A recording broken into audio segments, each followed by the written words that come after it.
Nancy MacLean, thank you very much for coming to the Cross to Event series here at UNC Chapel Hill. We very much enjoyed your talk on your latest book, Democracy in Chains. You talk about the dangers to democracy in the United States and really worldwide. Briefly, what are these main dangers?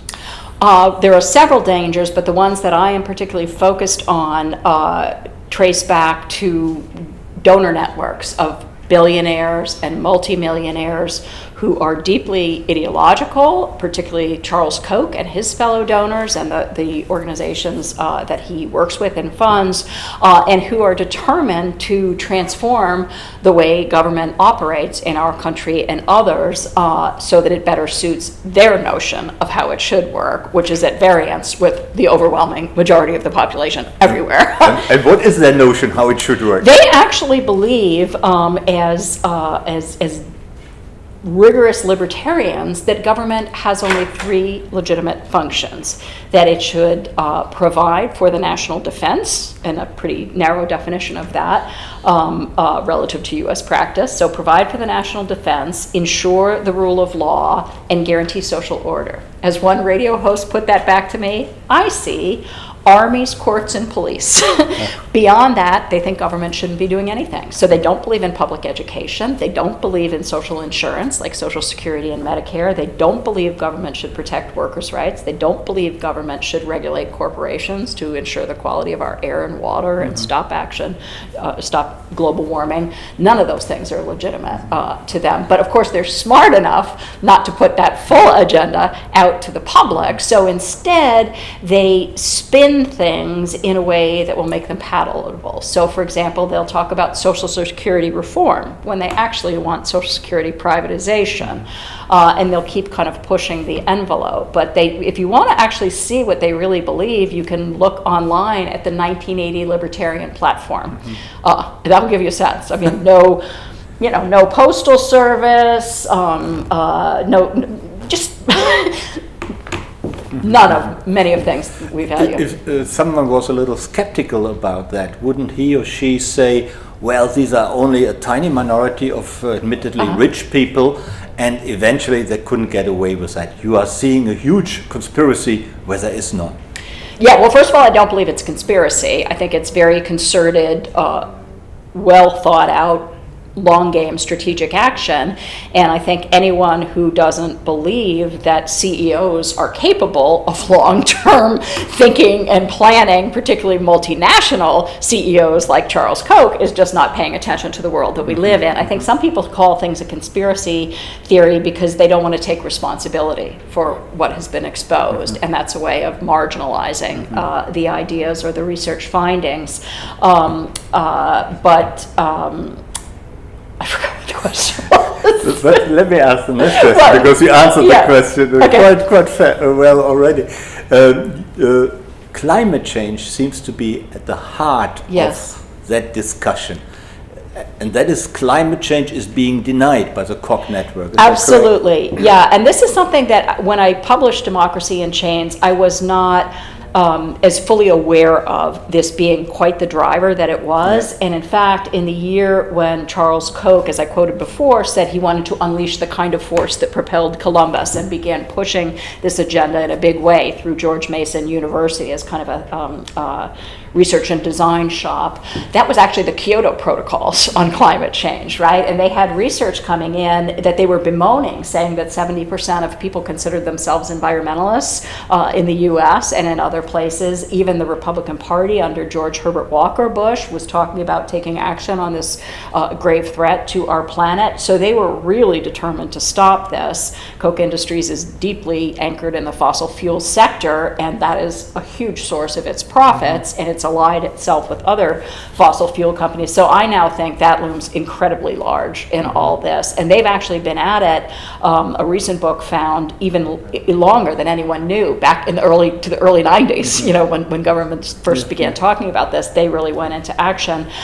They are now the biggest funders of climate science denial. The Charles Koch foundations alone have spent, according to Greenpeace, over $127 million funding 92 organizations that are denying the science of climate change and trying to stop action on the climate. So as we see, for example, with the young people in the Sunrise Movement really taking on these issues, I hope they'll also look at their own universities and say, how can our universities in good conscience have science programs and yet take money from the Charles Koch Foundation? Because it is, and again, it's not only denying the science, but many of these organizations actually smear the scientists doing this work and harass them in different ways. Yeah, thank you. What is the connection with the Trump administration? I understand that Donald Trump and Charles Koch are not the best of friends, are they? No, they're not the best of friends, and I don't think that they would ever break bread together or at least enjoy a meal together. On the other hand, Charles Koch and these organizations with which he works had set up such a kind of surround sound apparatus around Washington through these think tanks and other organizations, the legal work that they've been doing over the years and such, that when Donald Trump became the candidate, they were able to staff his operations. For example, he chose Mike Pence as his running mate. There's a lot of conversation about how Mike Pence would bring the religious right vote and reassure the evangelicals, but Mike Pence was also a deep operative in the Koch operations in Indiana and nationally.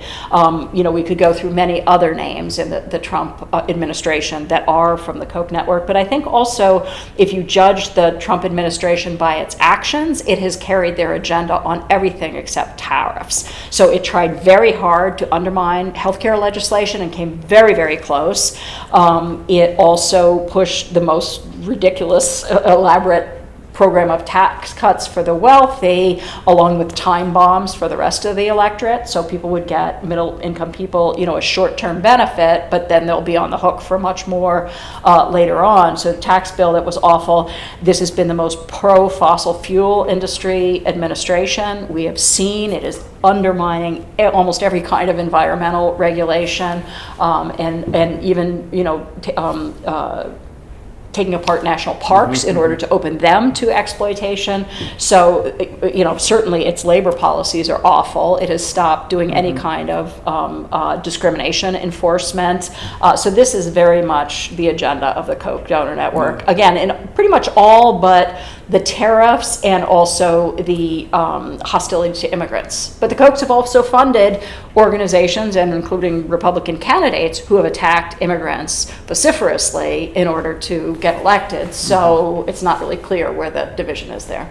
Thank you. In your book and also in your talk today, you mentioned that the Koch organization, or that sort of network, has really developed an international network as well. It's not just a domestic American phenomenon. Yes, there's something called the Atlas Network, which was actually started by one of these thinkers and businessmen in England years ago, but the Kochs have really invested in it significantly, promoted it, supported it, etc., so that it is now operating in, I believe the latest count is 96 countries with 484 affiliates is what they have on their webpage. And they're all promoting this extreme right kind of corporate supremacist, fossil fuel industry serving agenda. So you see the British groups involved with the Brexit decision. You see Jair Bolsonaro, the right-wing populist candidate in Brazil, carrying out this kind of agenda. You see Australia, what's happening there is being promoted by the groups that are part of this network. Now, I don't want to completely collapse it and say it's all them and they're all working together, because there's all kinds of different quirks in different countries. And there's some, I talked to somebody from Hungary who said, no, the Orban government isn't really supported by these groups. They're kind of doing different things. So it's not like it's everywhere, but it is stunning once you start paying attention to this, the degree to which there is a shared agenda, a common pool of donors, and big determination to undermine the popular policies of the 20th century on things like social security, social insurance, labor standards, etc., and particularly to stop action on climate change. That is, they're absolutely determined to do that. Thank you very much. Nancy MacLean, thank you very much, and thanks for your Good to be with insights and you. for coming Yes. here.